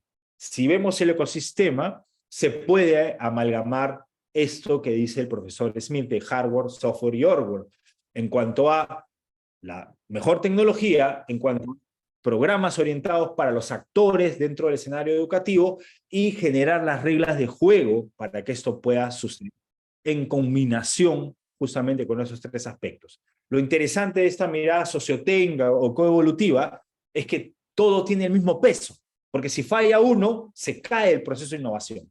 Es decir, si falla la parte de organización, se cae el proceso de innovación. Si falla la tecnología, se cae el proceso de innovación. Si los programas no son idóneos, se caen los procesos de innovación educativos. Y eso hay larga data e investigación dentro de todo el escenario. Entonces, yo los quiero dejar con algunos temas finales, que son los nuevos retos para la innovación en la educación, ¿no? Primero, investigación y educación orientada a resolver problemas en la sociedad. Otro punto clave es la transdisciplinariedad en estos procesos. No podemos pensar en un proceso de adopción de tecnología sin distintos actores, un proceso de innovación educativa sin distintos actores. Y además es importante generar los otros vínculos, incluso vínculos con el entorno, las universidades, los institutos, relacionándose con el entorno y teniendo los conocimientos y las tecnologías idóneas, pueden generar estas dinámicas. Es importante la formación de alianzas estratégicas, pensar en una mirada más horizontal y, finalmente, pensar en diseños de mecanismos participativos que faciliten los procesos de innovación. Así que, bien, cualquier consulta, estoy ávido de poder responder. Entonces, les agradezco por el tiempo y la disposición. Muy agradecido por su ponencia, doctor Bernardo Alaiza. Ha sido muy contundente en varias partes dentro de lo que simboliza la innovación en la educación. Y modelo a seguir porque falta mucho por desarrollar en nuestro país. Bueno, entramos a lo que es la etapa de algunas preguntas por parte de los miembros del Instituto AIRU y parte del público en general, donde han emitido su pregunta en un formulario. Bien, tenemos participación. David, ¿se encuentra? Muy bien. David, buenas noches, David. Lo presento. David es parte del Instituto AIRU. Está relacionado con un tema. ¿Podemos dejar de compartir, doctor? Sí, ya, perfecto. Ahí estamos, ya, muy bien. David es parte del Instituto AIRU, es inventor, ya tiene patente otorgada. Está viendo algunas plataformas educativas junto con Fernanda, que también está desarrollando aplicativos para la educación en salud. Y bueno, lo presento. Adelante, David. Ok, doctor, muchas gracias. Primero felicitar al doctor Bernardo por su tan nutrida ponencia, amplio conocimiento en cuanto a tecnología relacionado con la educación. Doctor Bernardo, buenas noches. Quisiera hacerle una pregunta, ¿no? Más que una pregunta es contarle lo que hace poco vi, una imagen en el Facebook que me llamó mucho la atención. Voy a describir la imagen. En un parque, en una banqueta, había un robot leyendo un libro y la gente transitaba mirando el celular. Y yo dije, ¿qué está pasando, no? ¿Qué pasa? ¿A qué voy?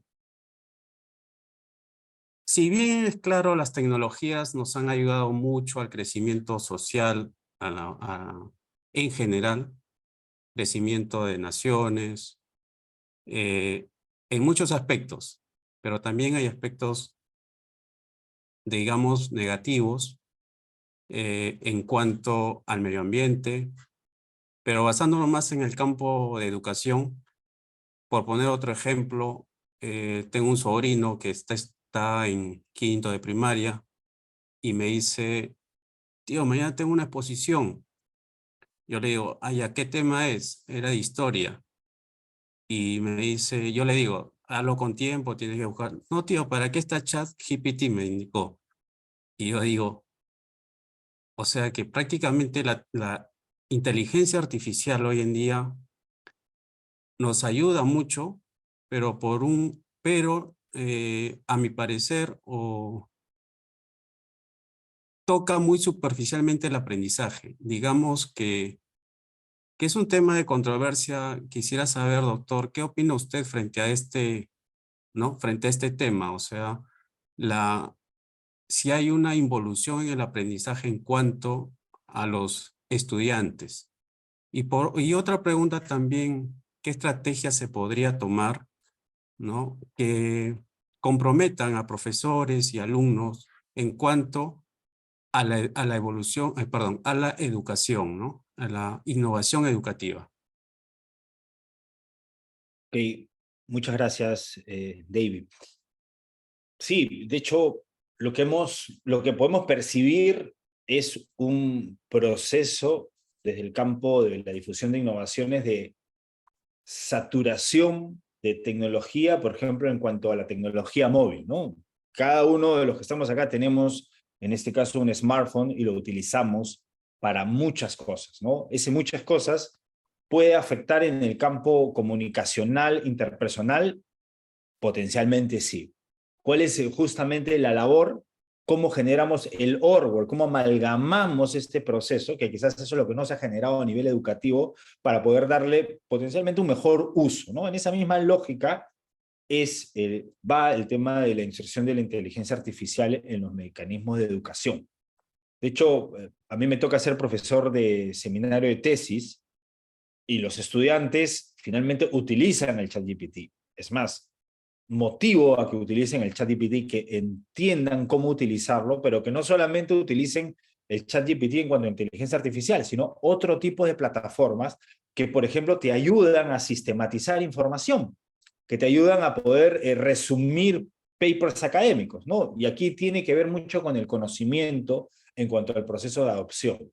Es decir, si yo utilizo el ChatGPT solamente para resolver preguntas, un poco en base al ejemplo de David, potencialmente no será un buen uso. Si yo utilizo el ChatGPT como un mecanismo de organización de ideas que yo he planteado y como un procesador de datos en cuanto a ideas que he recogido de otras fuentes, posiblemente sea un mejor uso y un uso mucho más instrumental. Entonces, ¿a qué voy con esto? Uno, que es muy importante, siguiendo con esta lógica de hardware, software y orwell, ya desde el lado más académico, entender justamente la naturaleza de este tipo de tecnologías.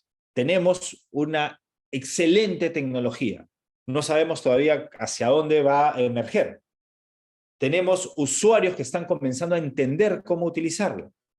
¿Cómo generamos las reglas de juego? Las instituciones educativas podemos ayudar a generar las reglas de juego, no restringiendo, sino funcionalmente orientando hacia un mejor uso. Posiblemente un poco algunos ejemplos, justo me tocó estar en el CADE educativo como participante el día de ayer, y un ejemplo que ponían sobre la mesa fue cuando, justamente para temas de innovación en la educación, es cuando algunos décadas atrás se insertó la calculadora al escenario educativo y tenías grupos de profesores protestando porque se pensaba de que esto iba a afectar las competencias en cuanto a poder aprender matemáticas. Lo que terminó sucediendo es que con un buen amalgamiento, esta innovación terminó siendo parte de los procesos de aprendizaje. Entonces, un poco esta misma lógica de poder amalgamar la tecnología, las capacidades de uso y los sistemas organizacionales contribuyen justamente a un proceso de innovación mucho más sostenible. Y un punto más, David, que me parece clave, de hecho, en los últimos textos, que es algo realmente encomiable del World Economic Forum sobre el emergimiento de tecnologías, este texto se llama Unlocking the Technology, como es como que abres la caja negra de la tecnología, señala justamente los puntos que comentas, ¿no? Temas relacionados al medio ambiente, temas relacionados incluso a la, que parece no tener mucha relación, pero hay estudios relacionados a eso, a que se amplían las brechas de género incluso con el uso de tecnología, temas en cuanto a la acumulación de basura tecnológica como tal, son el lado, y temas ante la desigualdad, incluso de oportunidades en cuanto a conocimientos, son las brechas que genera la tecnología. Nuevamente, es importante para poder combatirlas amalgamar, generar procesos de innovación, de inserción, mucho más sostenibles, mucho más coevolutivos para que esto pueda finalmente tener un mejor puerto que el que potencialmente está teniendo ahora. No creo que la idea sea restringir, ¿no? Porque cuando existen restricciones, creo que los efectos no son los mejores. Muy bien. David. Bueno, Sí, sí, correcto, adelante. doctor. Sí. Muchas gracias, doctor, por su ponencia. Es muy interesante este mundo de aplicar las tecnologías a la educación. También comentó algo sobre virtual, cómo indicó enseñanza como los hologramas, a ver si no me ubiqué bien en el Realidad término. aumentada. La realidad Realidad aumentada. aumentada. Sé que en nuestro país aún no se aplica. He visto algunos videos que incluso en universidades aplican en la parte de anatomías, en donde se proyecta un cuerpo, te indica todos los órganos, incluso con movimiento de la mano, simplemente abres los cuerpos, ves los órganos, ¿no? Te indica todo. ¿Cómo usted cree que repercute en la educación, este tipo de tecnologías? ¿A qué nivel sería, digamos, factible esas tecnologías hoy en día en las universidades, ya que inhibirían el uso, digamos, pongámoslo por ejemplo, en cuanto a medicina, el uso de cuerpos por un lado, porque nos va a abrir más la mente, vamos a ver los órganos a más precisión, ¿no? ¿Qué opina usted frente a estas nuevas tecnologías? Totalmente, totalmente, David. Gracias por la pregunta. Y de hecho, un poco las estrategias metodológicas detrás de la realidad aumentada en la educación tienen, no pude profundizar mucho por el tema, pero tienen como que 3 aristas. La primera es la de aplicaciones de consumo. Alguien realiza una aplicación y uno la utiliza. Por ejemplo, una aplicación de anatomía que te permite explorar algunos puntos, por ejemplo, correspondientes a la anatomía particularmente. Pero hay otro tipo de estrategia metodológica con la realidad aumentada que es, podríamos decirlo, algo híbrido. Es decir, tú tienes consumo en cuanto a información, por ejemplo, temas de anatomía con uso de realidad aumentada, pero además tú puedes ir colocando data, un poco bajo los mismos mecanismos de Machine Learning, que te permitan justamente ir contribuyendo a la base tecnológica de la realidad aumentada. Y un tercer punto, que creo que tiene que ver con las estrategias que deberían orientarse también hacia las instituciones educativas, es comenzar a generar contenido que sume a la realidad aumentada. Un poco, de hecho, en el campo de la medicina hay mucho desarrollo en cuanto a la realidad aumentada, pero les pongo un ejemplo. Si queremos trabajar temas de geografía o temas de realidad social peruana en cuanto por ejemplo, temas de manejos de cuenca, ¿cómo podemos entender, visualizar cómo es una cuenca, por ejemplo, en un escenario real? Si, por ejemplo, toda la contaminación que se puede generar en una cabecera de cuenca empieza en un lugar y termina en otro y no visualizamos lo que sucede. La realidad aumentada nos puede ayudar en ese espacio a poder extrapolar qué sucedería si, por ejemplo, uno arroja basura o qué pasa en espacios donde no vemos, qué pasa en el mar, por ejemplo, cuando no vemos lo evidente, ¿no? Porque muchos de los temas, en cuanto cognitivamente, tienen que ver porque no los vemos.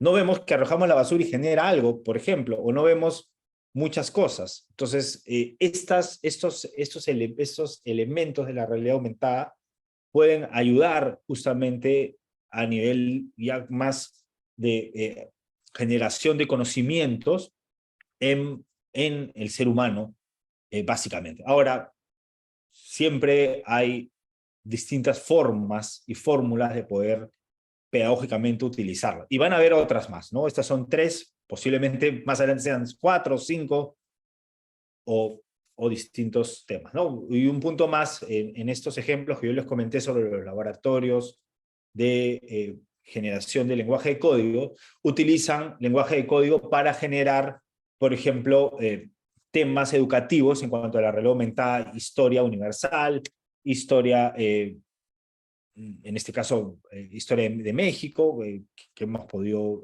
observar, o temas de geografía, temas de también biología, muchos temas finalmente que también pueden tener espacio con el emergimiento, a nivel educativo, con el emergimiento de esa tecnología. Creo que hay una mano levantada. Muy bien, muchísimas gracias, David, por tu pregunta. Gracias, doctor Bernardo. Tenemos una mano levantada del doctor Carlos Delso. Muy buenas noches. Adelante, doctor. ¿Cómo está, doctor, profesor? Dos cosas. En función de, ¿hay algún tipo de editoriales que está haciendo este tipo de inserción de las tecnologías?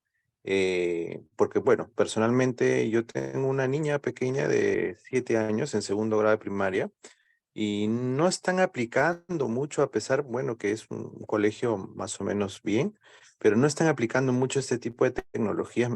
Por lo menos no he visto editoriales que utilizan todo este tipo de enseñanzas, más aún considerando que ahora se evalúa en función de las competencias y más que todo vivenciales, ¿no? ¿Y qué más vivencial que avatares? ¿Qué más vivencial que realidad aumentada? Ese tipo de cosas, ¿no? Y por otro lado, ¿qué tipo de habilidades y a partir de qué grado usted sugeriría que se puedan aplicar para que los niños se integren con este tipo de nuevas tecnologías? Muchas gracias. Ok, muchas gracias, Carlos. Sí, de hecho, parte del diagnóstico que hemos podido hacer sobre todo el ecosistema K12 colegios es que pocos colegios utilizan nuevas competencias digitales relacionadas a tecnologías 4.0, ¿no? Y si las utilizan más que para consumo que para creación. Porque un poco la lógica debería ser orientarlas a la creación, a que creen. No sé si recuerdan, les mostré pues el Tenochtitlán hecho por un niño de tercer grado de primaria, que fue me tocó visitar un colegio en México que habían realizado pues en realidad aumentada un trabajo sobre historia antigua en México. Un poco esto finalmente si vemos el factor tiempo, como un poco les comenté en base a la línea de Everett Rogers, estamos aún en un proceso de inserción de tecnología. La pandemia ha generado un proceso de inserción muy rápido a nivel de los colegios. Los colegios se están acomodando ahorita al cambio. Algunos están adquiriendo tecnologías, pero cuando adquieres la tecnología te das cuenta, oye, necesito programas. ¿Qué voy a aplicar? Por otro lado, ¿cómo lo controlo? ¿Cómo controlo al estudiante dentro del salón de clase, por ejemplo? Y además, ¿cómo controlo yo a nivel institucional la adquisición que he hecho a nivel de tecnología? Entonces son muchos factores que nuevamente tienen que ver con el hardware que los colegios van a comenzar a ir amalgamando para poder generar nuevos contenidos. De hecho, algo que me llamó mucho la atención sobre el escenario educativo, en este caso de Apple, y he visto otros también, es los colegios generadores de contenido. Y eso es algo que sucede mucho en los colegios, pero también en las universidades. Tenemos profesores que han acumulado mucho conocimiento. ¿Y dónde lo plasman? ¿Cómo lo plasman? ¿Dónde está ese conocimiento? Vi el caso del UNAM, por ejemplo, donde la Facultad de Veterinaria había hecho sus propios libros digitales. O la Brigham University, que todo el contenido de más de 30 años de facultad, que además trabajan con un hospital local, allá en Ámsterdam, habían generado libros digitales con casos. Un libro digital, para que más o menos tengan una idea, es un libro que no es estático, no es que solamente esté digitalizado, sino es un libro que tiene audio, que tiene video, que puede tener una proyección de realidad aumentada, utilizar 3D, utilizar todo un ecosistema justamente interactivo dentro de un escenario de aprendizaje, ¿no? Entonces, un poco yo creería que ese tiene que ser el paso de las instituciones educativas para poder innovar justamente en la educación. Cómo se valen de la tecnología para empoderar a los maestros, por ejemplo.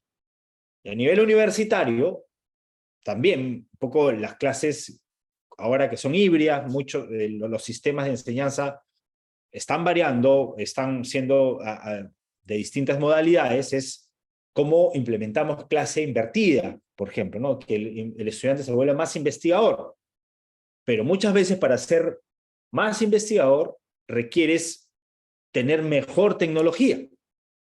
Y aquí viene también, de hecho, algunos de los procesos. Yo les comento mi práctica docente en cuanto a la inserción de tecnología. Con una tecnología móvil, por ejemplo, bueno, en este caso yo utilizo un iPad, corregir una tesis me demanda el 50% menos de mi tiempo que lo que me demandaba antes.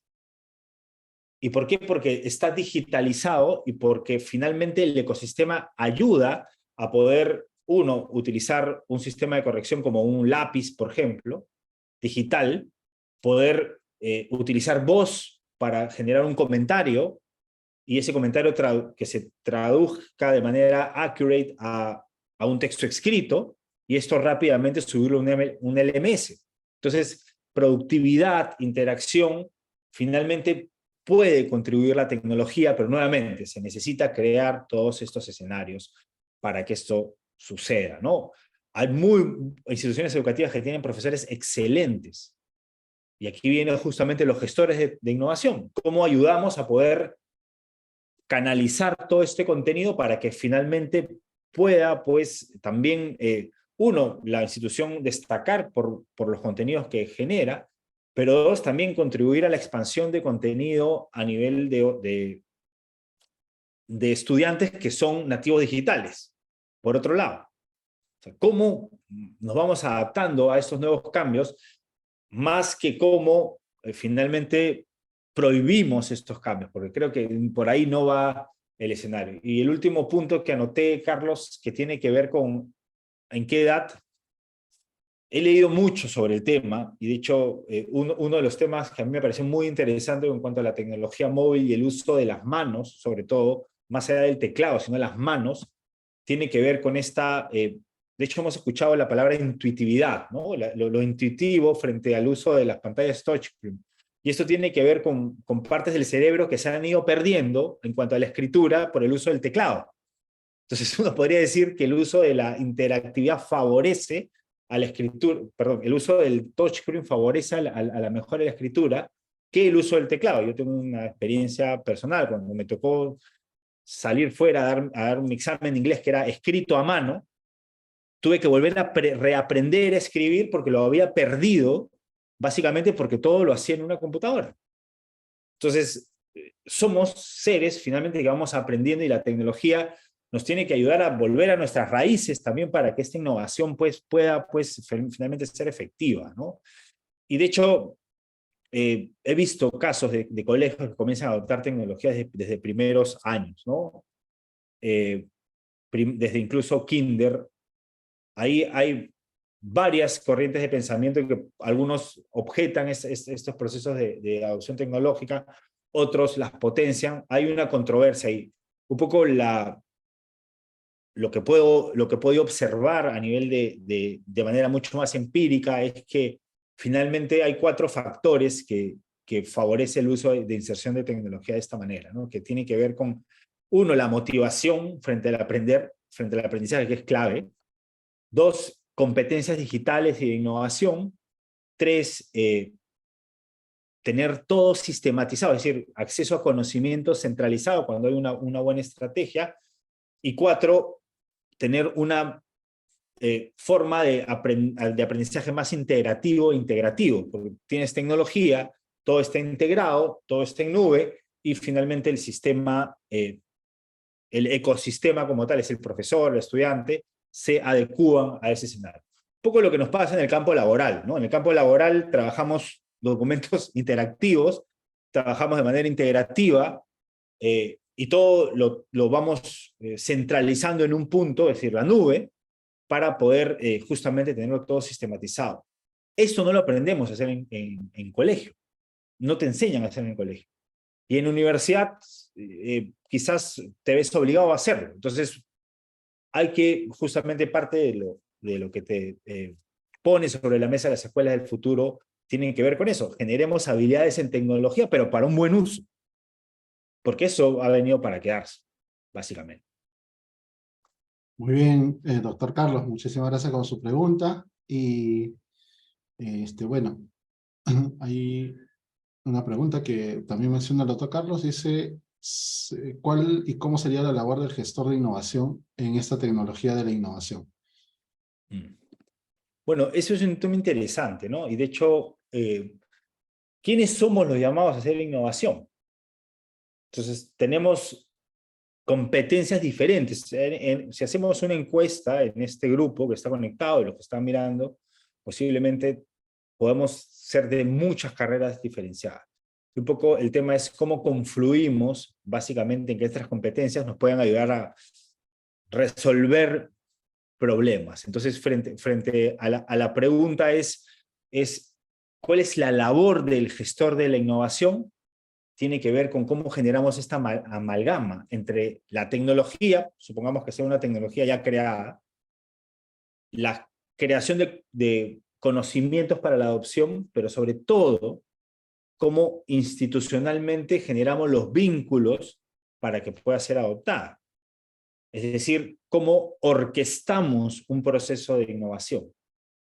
No solamente la difusión de la tecnología, es decir, en ponerla bonita, ¿no? Hacer una buena página web, sino cómo favorecemos la adquisición de conocimientos en el usuario para un buen uso y que esto se institucionalice, ¿no? Por ejemplo, pensamos en el uso de la inteligencia artificial.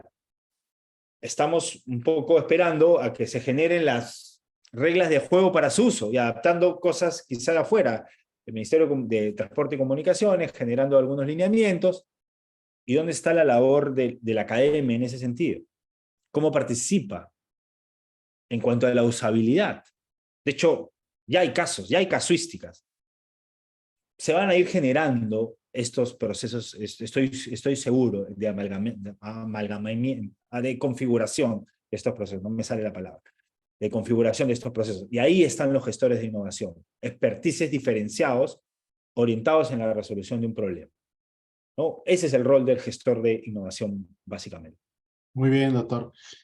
Doctor, dentro del Instituto AIRU tenemos uno de los miembros fundadores, es la doctora Marleni Flor Capcha-Siccha, quien ha terminado ya su maestría en educación con mención en e-learning. Y se encuentra presente, no sé si tiene algunas preguntas relacionadas con ello. Buenas noches, estimado doctor, ¿cómo está? Un placer haber escuchado su ponencia. En mi caso, yo quisiera, si nos podría hablar acerca de cómo podemos mejorar quizás el tener mejores estrategias para llegar a una alfabetización digital, ¿no? Que justo la UNESCO en el 2022 sacó un documento que justo a través de la pandemia, pues todos hemos podido avanzar a grandes pasos agigantados, pero aún tenemos, como usted mencionó, ciertas brechas. ¿Qué políticas, qué podríamos hacer nosotros, por ejemplo, desde el sector docente, para motivar y quizás llegar más allá hacia todos los estudiantes ese tipo de políticas? Ok, gracias por la pregunta. El tema es multisectorial, definitivamente, para un proceso de adopción de estas características, ¿no? No existe una fórmula, finalmente, y es muy casuístico. La forma de adopción, por ejemplo, en una escuela pública, potencialmente puede ser diferente en un COAR, ¿no? En un centro de alto rendimiento, o en una escuela pública, o en un colegio de distintos perfiles. Lo que sí creería que hay algunos pasos a poder seguir. Uno, el entendimiento del perfil del adoptante, es decir, cuál es el perfil de estudiante que va a adoptar. ¿Qué cosas se adecúan a mi idiosincrasia? Porque finalmente, si yo soy una escuela Montessori, o soy una escuela, pongamos decirlo, basada en proyectos, o una escuela más tradicional, ¿cómo me adecuo a estos cambios? Y hay formas de adecuarse, finalmente, y la tecnología puede combinar estos cambios. A nivel de educación superior, definitivamente los espacios de innovación son claves, ¿no? Estos espacios integrativos en los cuales, por ejemplo, ¿no? Los grandes emprendimientos tecnológicos no devienen de un tecnólogo como tal. El caso predilecto de Steve Jobs, como tal. Alguien creó un producto, pero él generó la gestión de innovación para que esto pudiera convertirse en una innovación. Entonces, esta alfabetización digital tiene que ver con el entendimiento de la casuística, el entendimiento que estamos en un proceso de cambio, el entendimiento que estamos justo en el inicio de una nueva era. El cambio significativo que está generando la realidad, en este caso, las tecnologías 4.0, actualmente la inteligencia artificial, es un cambio paradigmático tan o igual como el emergimiento, incluso superior al emergimiento del Internet, como en la web 2.0, por ejemplo. Entonces, ¿cómo finalmente generamos estos procesos de alfabetización digital? Entendiéndolo en principio. ¿Y cómo lo adaptamos a nuestra cotidianidad de acuerdo al perfil de institución que somos? Nuevamente, hardware, la tecnología está, software, las nuevas competencias para el uso, pero hardware, el sistema organizacional para que funcione. Y va a depender de las instituciones cómo los van a adaptar, ¿no?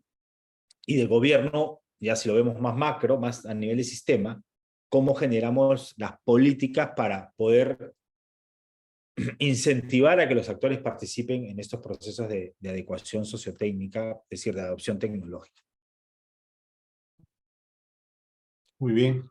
Muchísimas gracias, Marlene, por la pregunta. Bien, Pilar. Continuamos. Sí, doctor.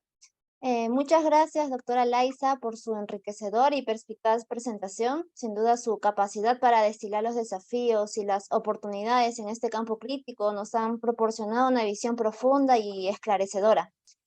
Para finalizar ya, doctor, tenemos una última pregunta. ¿Tiene alguna recomendación específica para los estudiantes universitarios que deseen promover y contribuir activamente a la adopción de innovaciones en sus programas académicos? Sí, de hecho, buena pregunta, ¿no? Y un poco la recomendación en general es, finalmente, un poco retomando la conferencia, ¿no? Entendamos cómo se está configurado el sistema actualmente, en qué etapa estamos. Estamos en una etapa de cambio tecnológico. El tiempo de adopción de ciertas tecnologías nos impulsa a poder comprender mucho mejor, por ejemplo, el uso de la inteligencia artificial. No solamente existe el ChatGPT, existen muchas plataformas de inteligencia artificial que nos pueden ayudar justamente en el campo académico. Y ni qué decir en otros campos, en el campo artístico, en el campo musical. ¿Cómo nos adaptamos justamente hacia eso? Y cómo finalmente nosotros, ya en el plano universitario, con este espíritu investigador, utilizamos eso como un instrumento para poder adquirir conocimientos más que para poder plagiarlos como tal, que son caminos diferenciados. Uno, es decir, el adquirir conocimientos tiene que ver con el pensamiento crítico, cómo utilizo distintos medios, cruzo información y sobre eso genero una síntesis. El plagio tiene que ver con la copia directa. Entonces, los mecanismos, uno podría decir, interaccionalmente son parecidos, pero no, uno tiene que ver mucho más con esta mirada justamente de pensamiento crítico y reflexivo. Y lo último, que no es menos importante, tiene que ver también con cuál es la perspectiva que yo tengo frente a estos cambios, ¿no? ¿Qué cosa quiero hacer? ¿Cómo me quiero desempeñar? y las tendencias a nivel de prospectiva nos dice que hay muchos, muchos oficios y por otro lado muchas profesiones que ya no van a existir. Un poco la reflexión que podemos hacer ahora es ¿qué me toca estudiar ahora? Y si ya estudié algo, ¿cómo continúo pues generando conocimientos para poder adecuarme a estos cambios actuales? De hecho, por ahí va mi recomendación. Muchísimas gracias, doctor Bernardo Alaiza, por su ponencia, ha sido muy enriquecedora. Y bueno, y cordialmente estamos en disposición de poder desarrollar de repente algún proyecto en conjunto. Muy bien. Bien, muchísimas gracias, doctor. Gracias por el tiempo y la disposición y bueno, buenas noches con todos y con todas. Muchísimas gracias. Muy bien. Pilar, tenemos evento para mañana con el ingeniero Fernando Vega. Muy bien. Listo. Muchísimas gracias a todos nuestro público.